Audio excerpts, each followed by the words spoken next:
Mom. In shock, I opened my eyes wide and looked down at my daughter, Emily. It was the first time she had called me Mom. Emily, my husband's daughter from his previous marriage, hadn't warmed up to me at all this past year. But now she called me for the first time. I was on the verge of tears when she reached out her right hand to me. In her open palm was a ring. Upon closer inspection, it was a wedding ring. It looked like it was sized for a woman.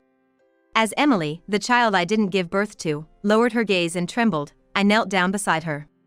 "It's from your real mom. Do you want to meet her?" My husband was on a business trip abroad. Feeling lonely with just the two of us, I gently asked her. "Nah, I want you to throw it away." "Huh?" "Well." As I listened to Emily's story, I felt anger building up inside me. I should leave, right? I tightly hugged my 10-year-old daughter who came to such a conclusion. Stroking Emily's crying head, I whispered. "Tell that person tomorrow that I'll do as she wishes. I won't forgive anyone who makes my daughter cry. They'll get what they deserve." My name is Catherine, 29 years old. I got married last year and am currently a stay-at-home mom. My husband, Bob, is 37 and it's a second marriage for both of us. We met at work. Excluding the fact that the company was owned by my father, we had a typical senior-junior relationship. By the time I joined the company, he had already divorced his previous wife, but he was a very reliable senior. Emily, Bob's daughter, is 10. Even after being married to Bob for a year, she hadn't warmed up to me at all. Emily would answer when I asked something. She would eat all her meals without leaving anything. But she never initiated a conversation with me or talked about school or friends. I understand it's a tricky age and maybe that's just how it is, but I couldn't help but feel lonely. I heard that the relationship between Emily's real mother, Linda, and Bob was not good. Linda was a heavy drinker and had multiple affairs. If it weren't for Emily, Bob said they would have divorced sooner.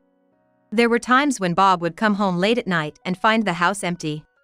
It was said that once or twice, a kindergarten-aged Emily was left alone, crying.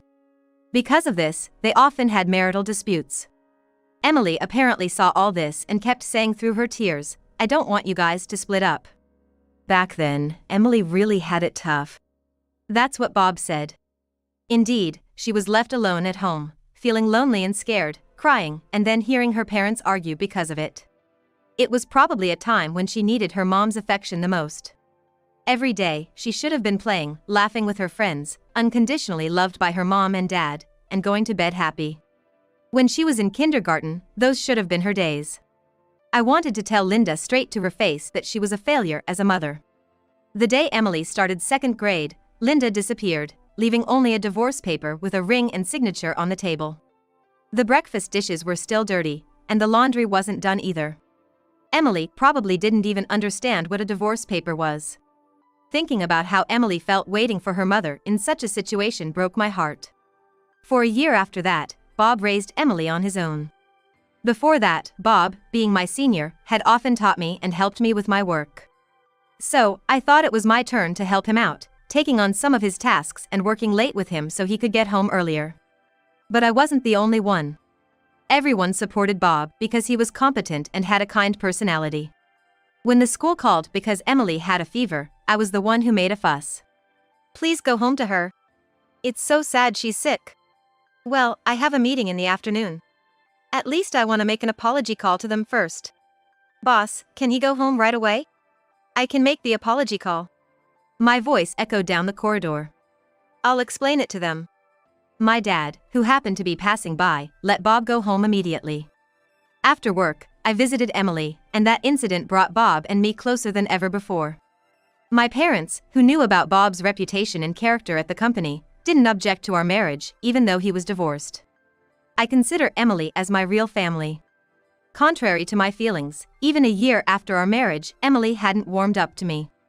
But on the night Bob left for an international business trip, Emily spoke to me. "Mom, actually, I stopped cooking and turned around." I looked down at Emily in disbelief. She finally called me for the first time. At the same time, I felt my vision blur. On the verge of tears. I sniffed and looked at Emily's outstretched right hand. On her palm was a small ring. Upon closer look, it was a wedding ring. Probably a woman's. It's my biological mother's. I wiped my hands on my apron and crouched down. Even if she was such a terrible mother, she might still be important to Emily. Bob was away on his business trip. I thought Emily might be feeling lonely with just me, a stranger, so I gently asked, "Do you want to see your real mom?" But Emily shook her head and said, "I want you to throw this away." "Why?" I wondered, baffled by her sudden request. "You know, I met my mom yesterday." "Yesterday? After school?" "Not just yesterday. Several times on my way home, she was there, asking about my new mom. Even if I said I didn't know, she kept asking." "About me?" I wondered why. Did she want to confirm her last bit of maternal love and whether her daughter was being treated well? But my thoughts were completely overturned. "My mom said, your new mom is pretty wealthy, huh? I heard she's the daughter of the CEO where your dad works." Chills ran down my spine. I felt an overwhelming revulsion. "Weren't you told anything else?" "My mom met with my dad. She told my dad to either send me over or bring money. But it seems like dad doesn't have much money. Mom said she's gonna talk to my new mom next. She told me to throw a fit and say I don't want to go to her place." Tears streamed down Emily's face. I felt a wave of anger rising within me. Should I leave? I embraced my 10-year-old daughter, who had come to such a heartbreaking conclusion. Stroking Emily's tear-streaked face, I whispered, "Tell her tomorrow that you'll do as she wishes." I can't accept someone like that as a mother. She made my daughter cry. And she's gonna pay for it. That night, after Emily was asleep, I called Bob. I confirmed what Emily had told me earlier. "It's true.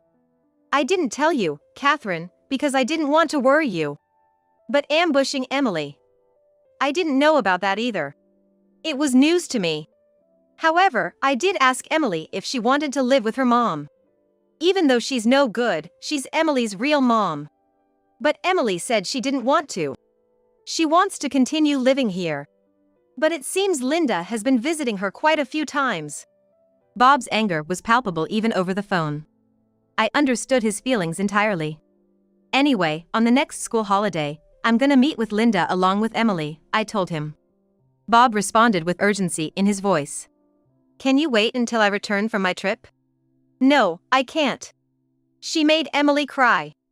I can't stay quiet any longer." I reassured Bob, saying, "Don't worry." Then hung up. The next day, as I was tidying my room, Emily came home from school. "How was it today? Did she show up?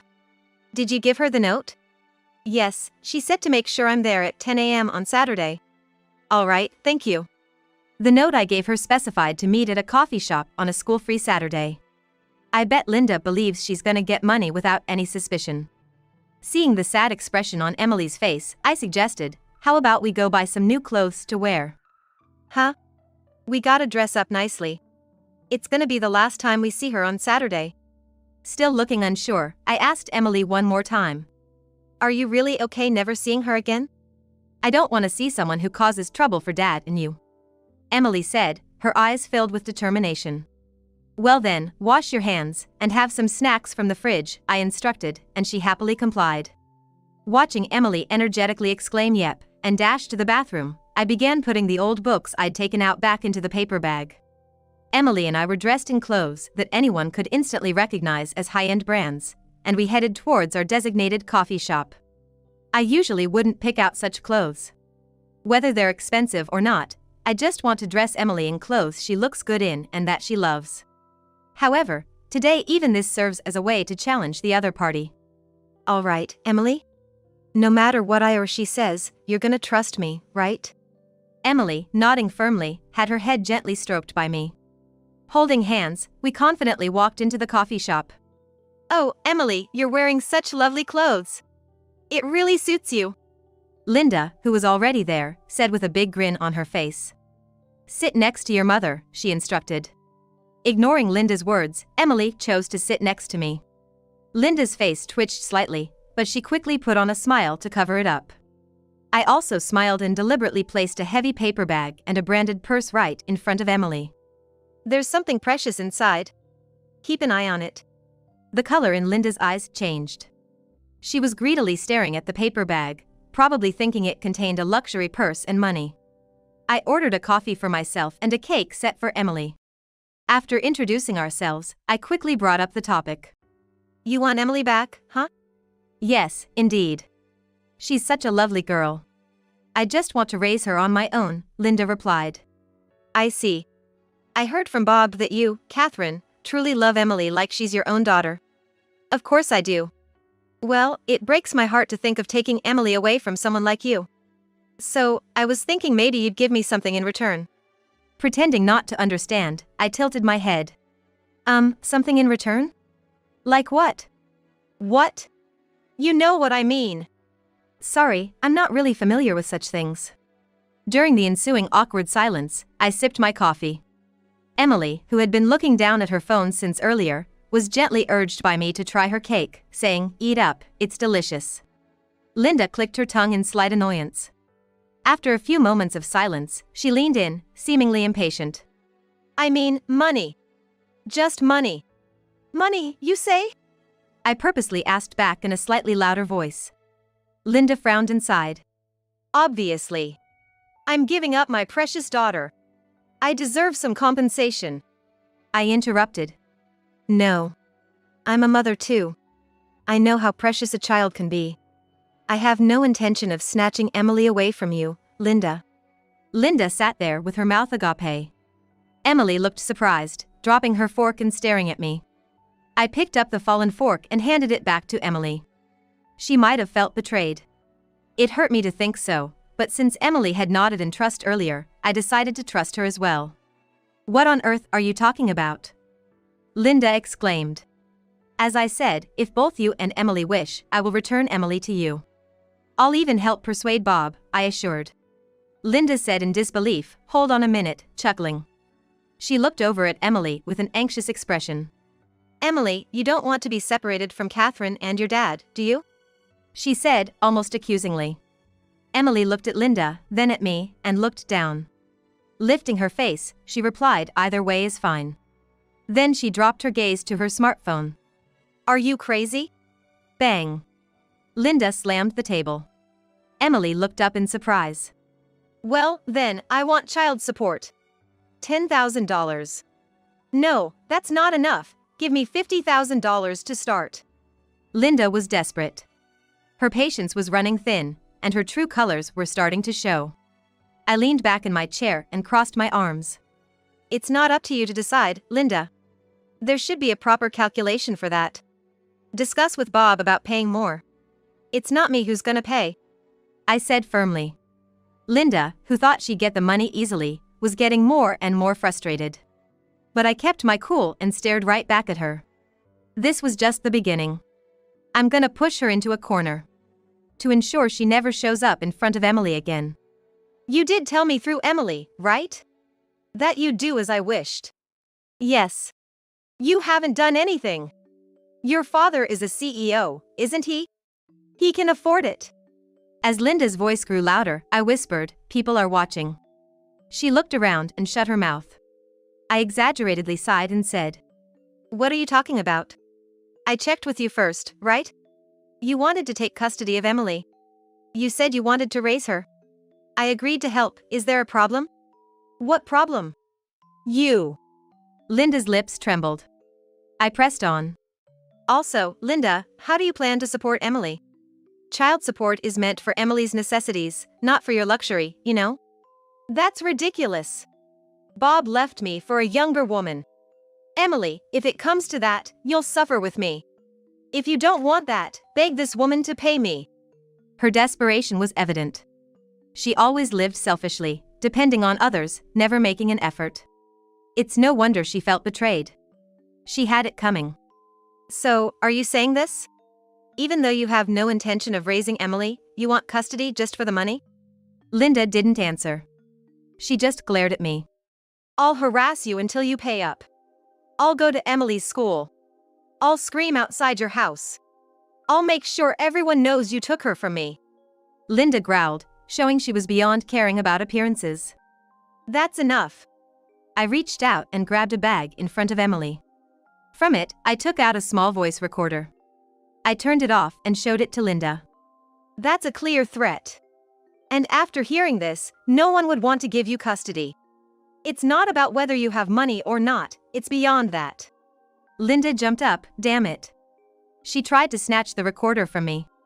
But I pulled it away. As she lunged further, a hand from the side grabbed her wrist. Both Linda and I turned to look. Dad! Emily's voice echoed through the restaurant. Bob, why are you here? Linda was shocked. I was curious too. Bob, with a cold look, said to Linda, if you try to harm my wife, I'll sue. I had never seen Bob this assertive before. Daddy! Emily exclaimed, throwing her arms around him. Bob gently patted Emily's head. Although he was supposed to be on an overseas business trip, he was here. When asked why, he laughed and said, how could I not come back during a family crisis? He then turned his gaze back to Linda. You really should realize that as a mother, our daughter no longer accepts you. You're acting in ways that make you despised as a person. Though his voice hinted at anger, Bob spoke calmly. This, however, surely dealt a heavy blow to Linda. Possibly more than any argument I've presented before. After all, while Linda still addresses Bob by his old familiar name, Bob now addresses her more formally and speaks to her with a certain distance. Linda clenched her teeth, looking down, her body quivering with frustration. At least, she began, her voice low and strained. Suddenly, she reached out, pulling a paper bag towards herself. At least let me have this, she said, holding the bag protectively. It's fine, I responded casually. I was actually gonna sell these books at a used bookstore later. If you want them, they're yours. At my words, Linda let out a surprised huh? She checked the contents and quickly pushed them away. I don't want such dirty old books. This was exactly the reaction I expected from Linda. I couldn't help but sigh internally. Oh, Emily hurriedly picked up the book that had fallen to the floor. She dusted each one off, looking sympathetic, and returned them to the bag. I stood up and crouched next to Emily. These books were given to me by your grandpa, I explained. From Grandpa? Even though he's no longer with us, I thought he'd be okay with giving them away today. But since Linda doesn't seem to want them, would you like them, Emily? Emily looked up with a smile. Yes, I'll cherish and read them. That's good to hear, I smiled back. Some of these are first editions, worth thousands of dollars each. The one most taken aback by this was Linda. What? No way, I'll take the books. You said you'd give them to me, right? Bob sighed at the sight of Linda standing up. He firmly grabbed her shoulder and made her sit back down. You never learn, do you? This now belongs to Emily. Linda tried to reason. Bob, no, Mr. Bob, please convince your wife. I really need the money. Bob responded, I don't care. But, I will cover the bill for our drinks here. He then turned to me, suggesting that we get ready to leave. Bob turned to Linda once more. I'll tell you one more time, if you ever harass my wife or daughter again, I will not hesitate to take legal action. After apologizing at the register for the commotion, we left the cafe. It turned out that Bob had requested an urgent return from his business trip. And the smartphone Emily was always fiddling with? Apparently, she'd been communicating with Bob. Since that day, Linda never showed up in front of Emily or me. However, after Bob returned from his business trip, Linda did visit him once. Apparently, she couldn't pay her rent and was evicted from her apartment. With worn-out clothes and carrying 2 bags, she pleaded with Bob, saying she only had a few $100s and needed help. Bob refused, advising her to live more responsibly. She cursed him out but eventually sobbed uncontrollably, like a child. After that day, Emily and I became inseparable, like a real mother and daughter. She started helping me prepare dinner and fold the laundry. It wasn't that she felt obligated, she simply enjoyed spending time with me. Above all, we shared countless stories. Before you and Dad got married, when I had a fever, you came to visit me, didn't you? Yes, I'd heard about you before, but that was the first time I met you in person. I always thought how nice it would be if you were my mom, Emily shared. Laughing, I asked, then why did you keep your distance? She admitted she didn't want to get too attached, fearing the eventual separation from Linda. You didn't have to worry about that. I comforted her. I am your mom now, and I'll always protect you. We'll always talk and depend on each other, okay? Sure thing.